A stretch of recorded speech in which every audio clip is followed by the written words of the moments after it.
Welcome to Solo Travel Adventures, my sisters.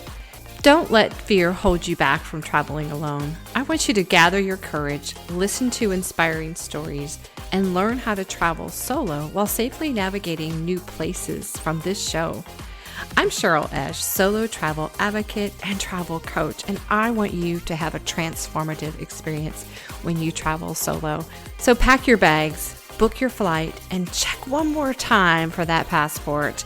It's time to explore the world.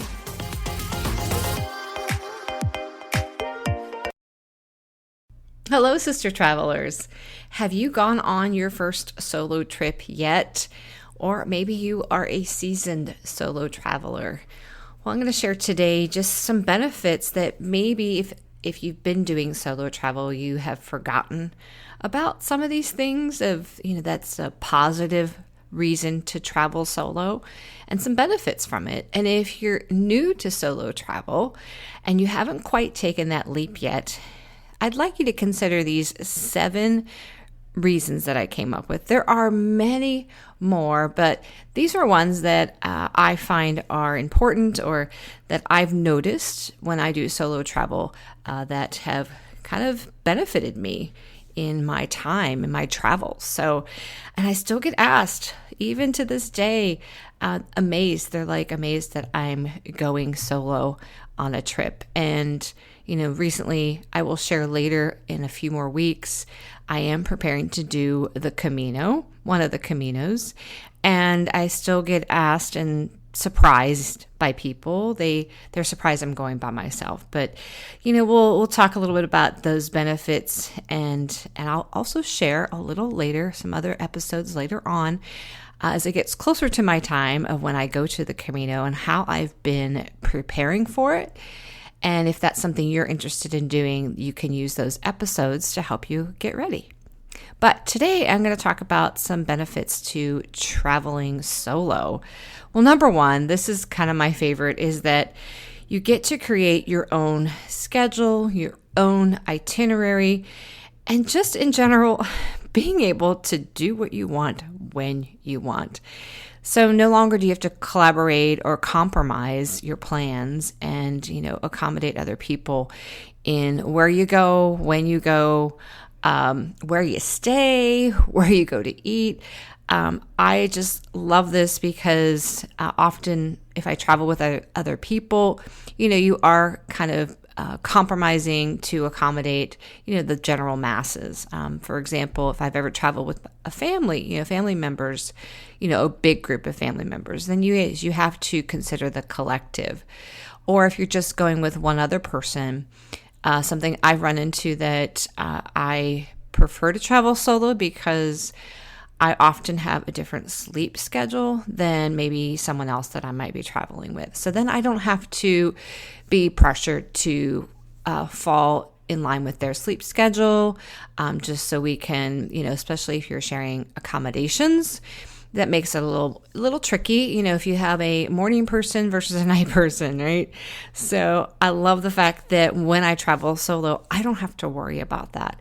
And I can sleep in. I can get up when I want. I can go do things whenever I want. I don't need to worry about what the other person or other people want to do for the day. And so I love that ability, that independence, so to speak. And that brings me to point number 2. When you travel solo, you find your autonomy. That means kind of your independence, your self-governing, being able to, I guess, make those choices by yourself, and just feels natural. You're going with your, whether it's your gut or what you want to do. So having that autonomy, a lot of us look for that in, our everyday life, and sometimes it's hard to achieve. So traveling solo, you will definitely have that opportunity to discover your independence and having the ability just to figure things out on your own. So there's a, confidence booster there. You learn how to problem solve on your own. So again, you find your own independent autonomy. And number 3, spontaneity. Again, you have that freedom to do what you want. You could plan things to the minute if that's the way you are, if that's the kind of person you are, or you could just wing it and just fly by the seat of your pants where you're going. Maybe you just decide one day when you get up, oh, I'm going to take a train here. And so there's that benefit of traveling solo, because then you don't have to worry about what the other person wants to do, or if maybe they're a planner and you're not. So you have that sort of that flexibility to be spontaneous if you want. And I recommend it, even if you are a planner. There's so much serendipitous that happens when you do something spontaneous, things that you would never expect or imagine. So I encourage you, if you're one of those, you have to know what you're doing, you want to be in control. I would encourage you to even just spend an afternoon in your travels to just do something spontaneous. And there's a scariness, but then a freedom in it as well. So try it out. Number 4, you will appreciate your surroundings more. I believe this because when you're not, someone else's opinion is not overshadowing what you are visualizing or what you're seeing, might skew your perspective. I appreciate my surroundings more because I have more time usually to just sort of sit in the moment, as opposed to feeling like I need to rush on to something else. But there was actually a study done, and it was a study about solo travelers versus it was about museums, right? When you go to a museum, they did a study of people that went to museums with a friend or with somebody else versus those that went by themselves. And they found that the people that went solo and viewed the museum, they spent more time viewing the exhibits, appreciating the exhibits.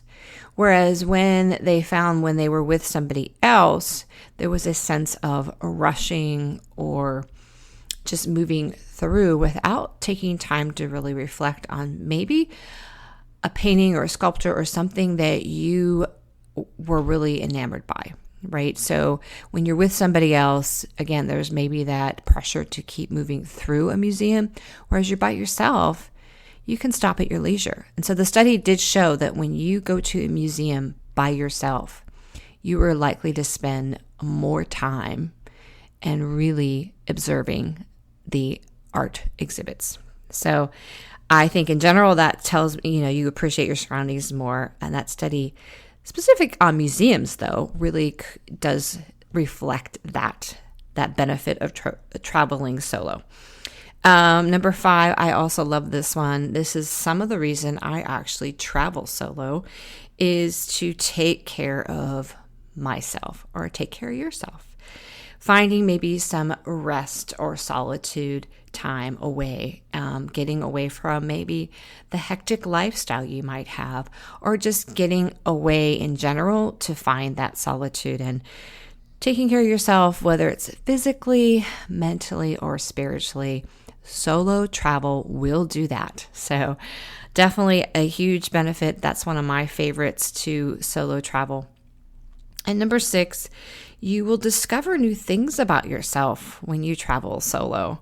Yeah, not something you might be expecting, but you might get some different revelations while you're traveling about yourself. And some of that has to do with when you are alone, again, you're having to do some interpersonal reflection possibly, or you don't have someone else to rely on.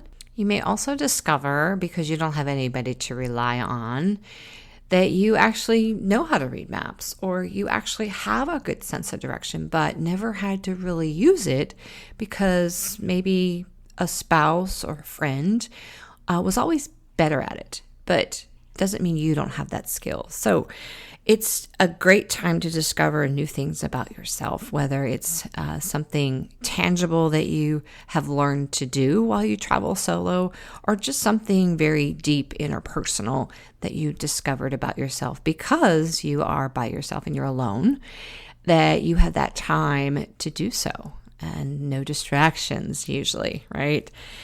And then number 7, this one might be surprising to you, but when you travel solo, you actually have just more opportunities or more chances of meeting other people, maybe meeting other solo travelers. I know for me, I have more of a chance of striking up a conversation with a stranger versus if I'm already with somebody, the likelihood of me striking up a conversation with some stranger, random person, maybe sitting on the bus next to me, is very slim if I'm with somebody else. But if I'm by myself, then I have that more tendency because we are human. We are humans and we love and we need that community and interaction. So when you're traveling solo, especially if you're an extrovert, you're going to probably find yourself, meeting other people, striking up conversations.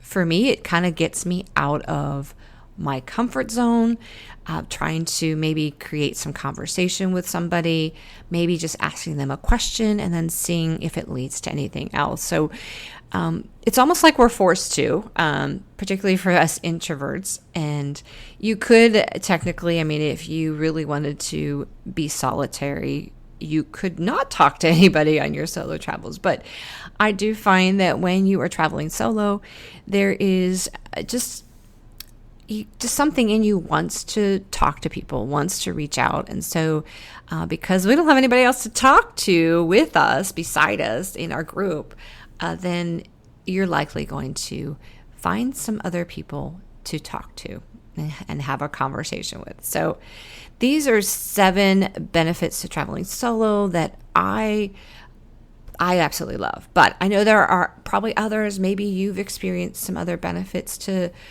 traveling solo. And if you have not gotten out there, I hope that maybe some of these benefits that you've heard or these positive things that come out of traveling solo, that it might inspire you to get out there and have that first solo adventure. And that's what I developed this podcast for, is I really want to encourage more women 50 and up to get out there and have those adventures, to be independent, to have that spontaneity, to just learn to be self-reliant and all that stuff and build confidence in themselves through travel. Sisters, this is your time. Don't waste it. And we are not guaranteed tomorrow, so I'm encouraging you, just get out there and do it.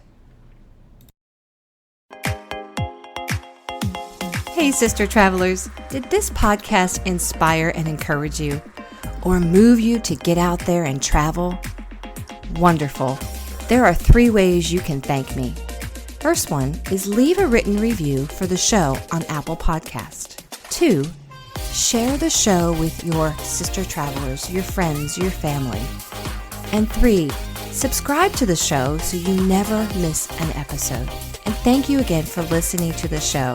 Sisters, be fearless, take the leap, and get out there and have an adventure.